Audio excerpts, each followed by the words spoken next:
Welcome to Buyer's Remorse.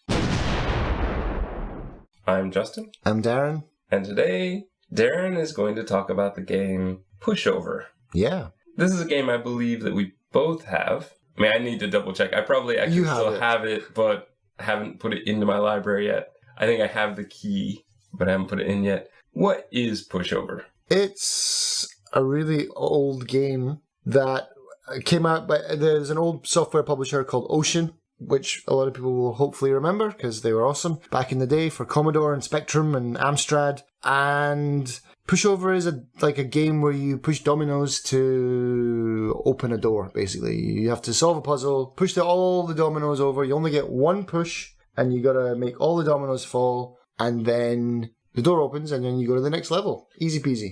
Except not so easy. No, it's not easy at all. Holy jeez, man, this is a hard game. Very hard. All right, so first off, your character is...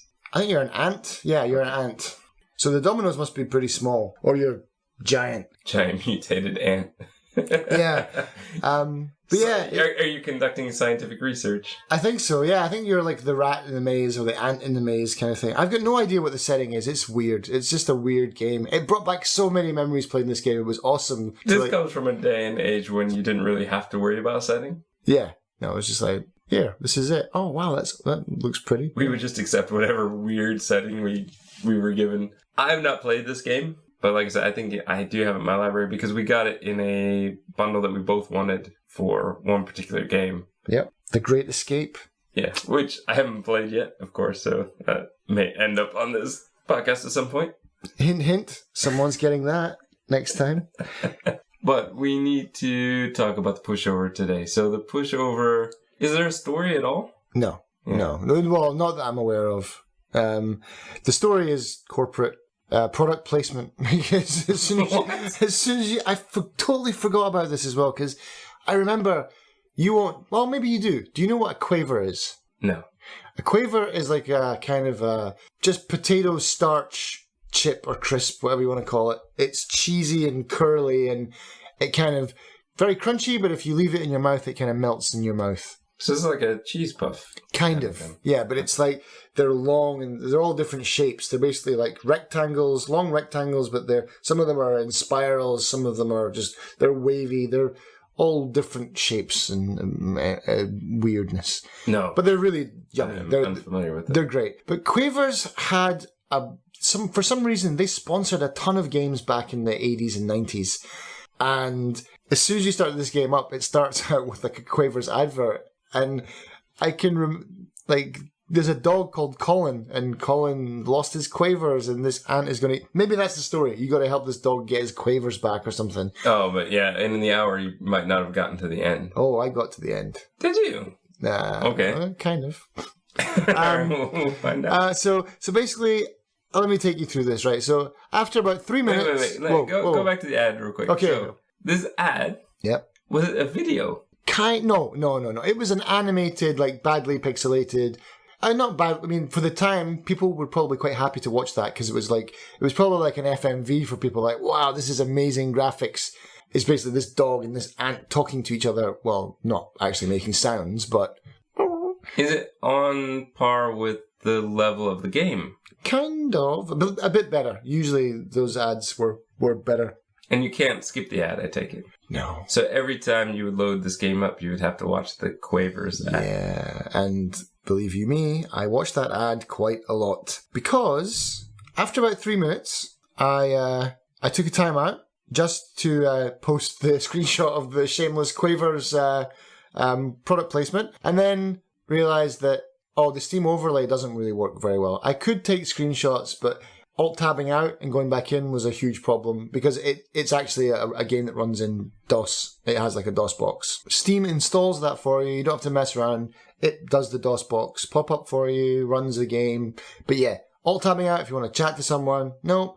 If you want to post a screenshot, difficult. But then when you go back in, you got to restart the game. You got to watch that ad again. And so I watched that ad. I'm kind of happy to watch it again for the second time. Can you save the game in any way? Kind of. It works in the same way as Lemmings, where each level has like a randomized 5-digit code. So you would probably, back in the day, you would probably write down the code that would be your save point. Right, okay. There are 100 levels in the game. So the overlay didn't work, and the screenshots are very delayed, but, so far the nostalgia bomb is going off, and it's good times. And then I go into the game, and I don't know what I'm doing. I don't know what the keys are. There's no control, there's no keyboard mapping or binding. There's no options to tell you what the keys are. I kind of work out, okay, the arrow keys move you around, but then I can't push the dominoes. So I'm like, oh man, okay. So I have to exit the game again, to alt-tab out to find the guides. Oh, there's no guides because no one has written a guide for this, because no one's played it apart from me. Thanks, Justin. Clearly, this is your opportunity. It's my calling to write a guide for a 20-year-old, probably 30. I don't know how old this game is. I think it's 1991.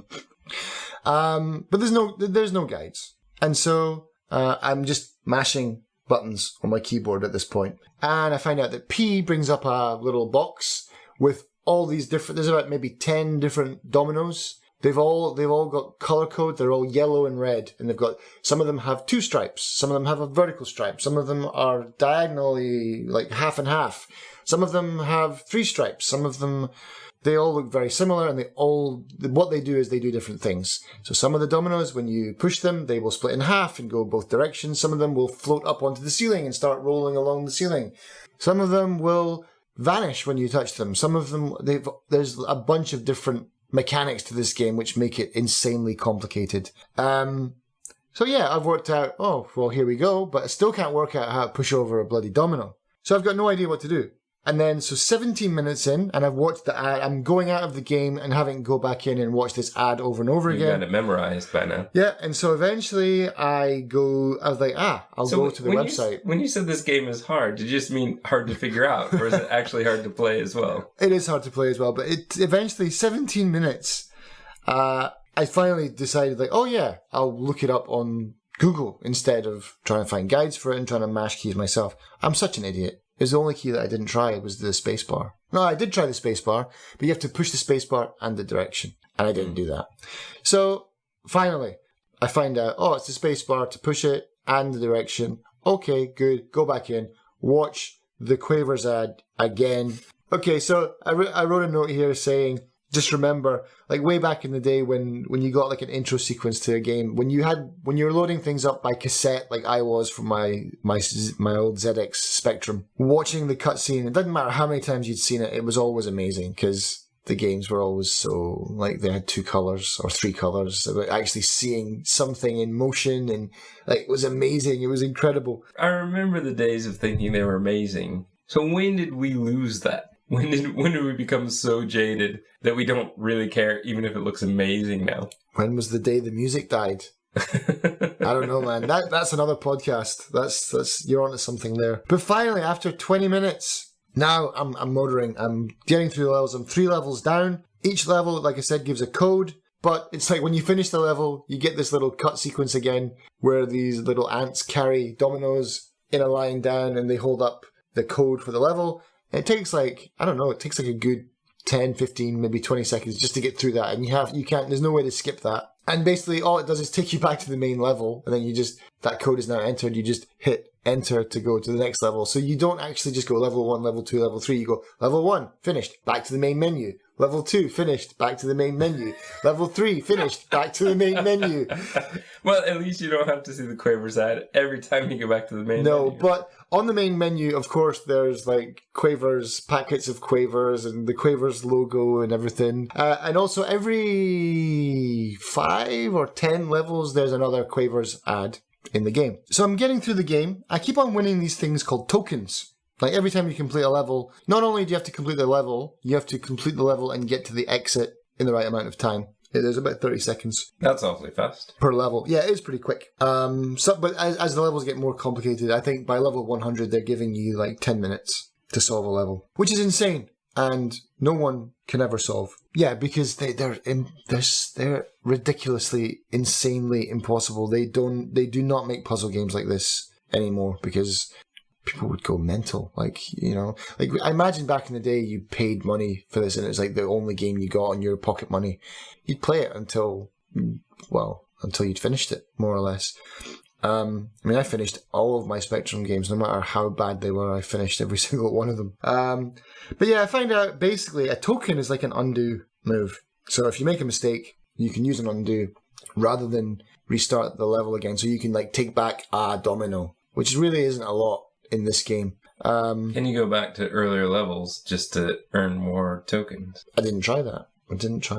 I wonder if you could, because then if you could just do level 1 100 times and get 100 tokens, then yeah, that would be a good workaround. So after now I'm getting to 50 minutes, the puzzles ramp fast. It took some time to like quit out of the game and just listen to the music, because one thing that I wrote down is music on these games is actually quite ingenious. It made like just sitting back and not playing the game and just letting a puzzle kind of sink into my head and work out how to do it and just listen to the music. Each 10 levels has like a different theme. So it's like you've got your beginning one is like an industrial zone, there's toxic waste, and it looks kind of like Fallout 4 in the background, Fallout 3, whatever. Well, considering how old this game is, Fallout 1. Yeah. And then the next one is like, I guess, like a Mayan temple kind of thing. So you've got like bongo drums and stuff. But it fascinated me to listen to the music because it's like what we were talking about before. It's chiptune, like beeps and bloops and very limited sound effects. But they do a way of looping that around to make it not grate on your nerves. It's like, I'm trying to remember if this was the case with a lot of old games where the sound designer was actually quite a genius because he was working with, like a handful of, imagine you got like 10 different pieces of Lego, but you build something amazing with it. And then you take it apart and then you build another one. And then you build, so for every level, you're using the same sounds, but you're creating something completely different each time. That kind of blew me away how hard that job must have been. To make music that didn't totally make you want to smash the game, considering, well, I don't know about ocean games, but with a lot of games, say, on the consoles, you didn't have that option. I mean, like, on the TV. Yeah.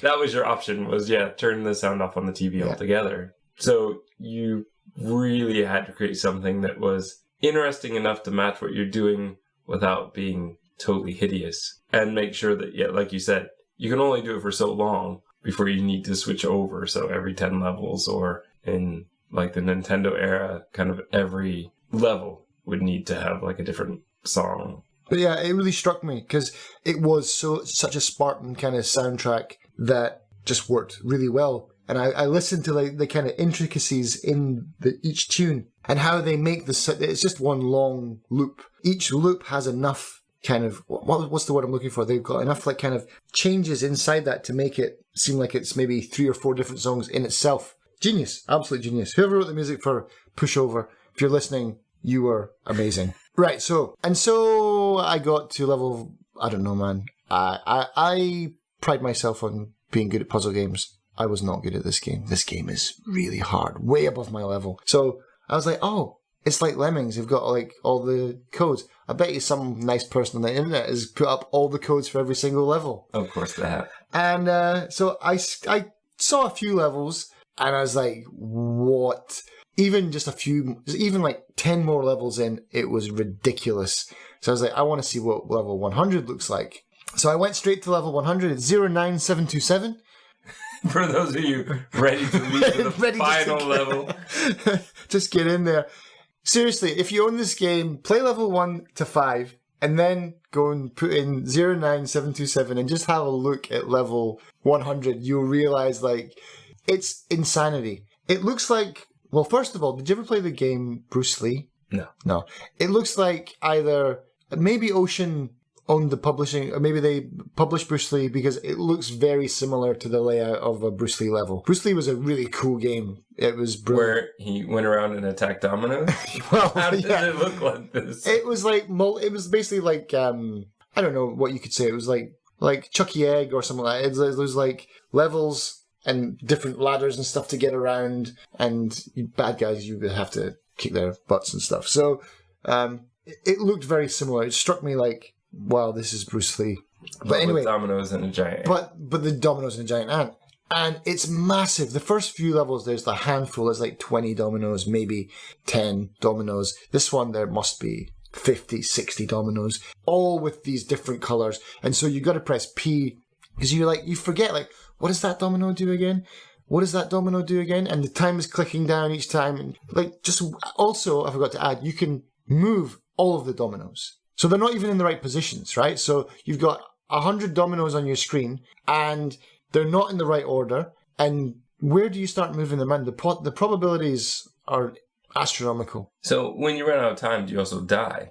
Yeah. Okay. Yeah.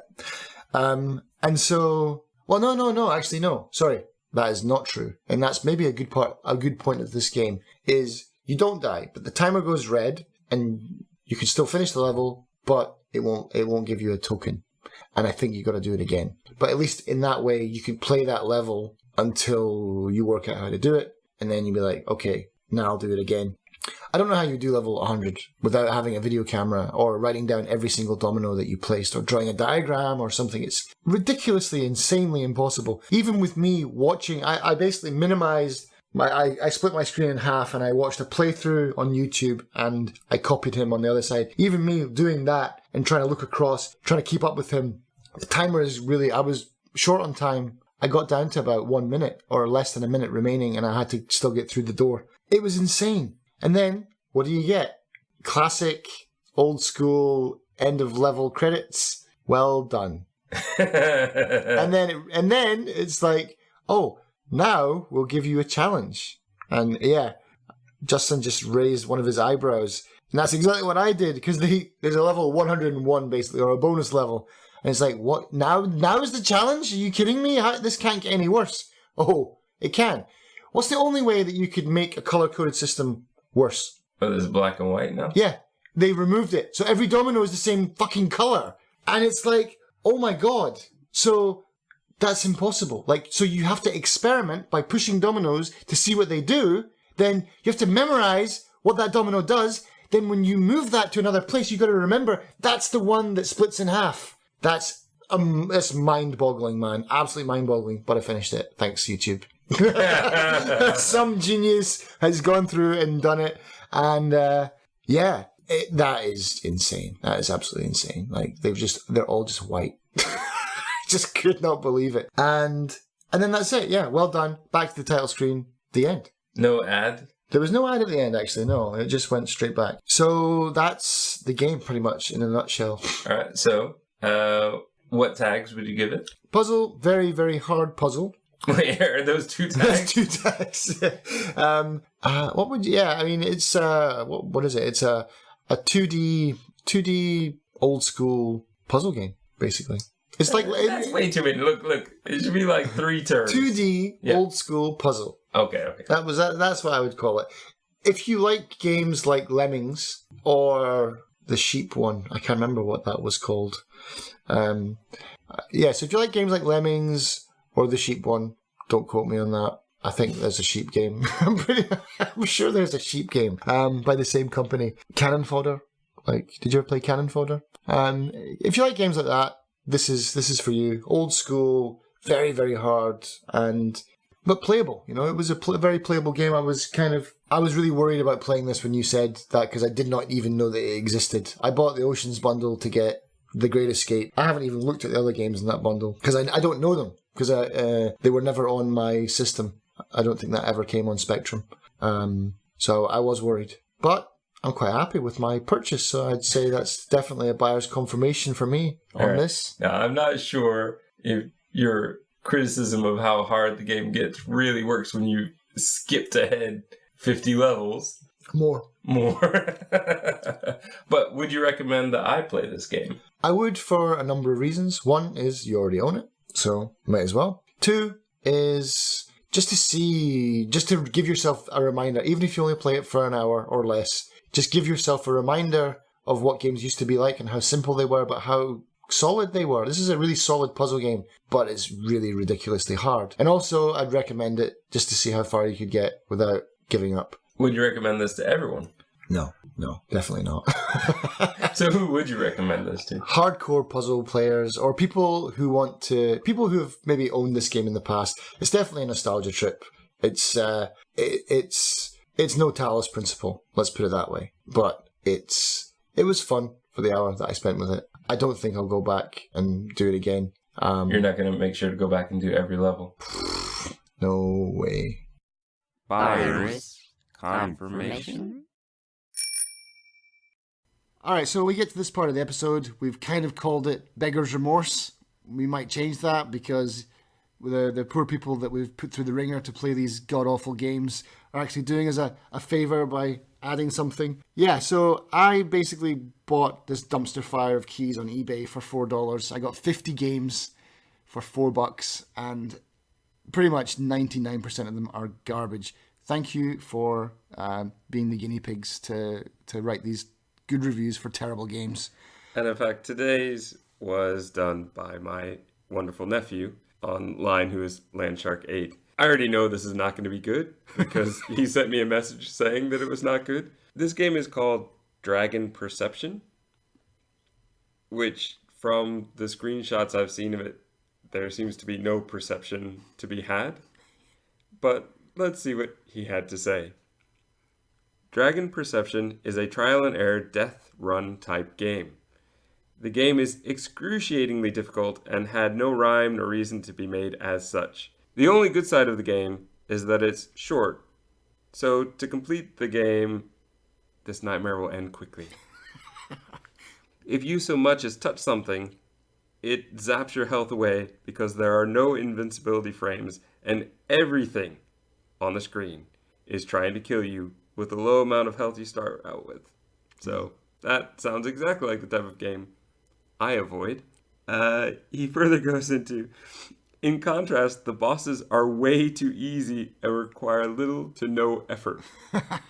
The plot makes no sense, and the game breaks constantly. The soundtrack is the same 3 songs played repeatedly and drives the mind to insanity. Clearly, no one play tested this, and I won't wish this upon my worst enemies. Not worth it. So, I'm going to say that's a remorse there. Sorry, Landshark, for you're basically you're saying I'm your worst enemy then. Well, at least he won't wish Dragon Perception upon you. But thank you for playing.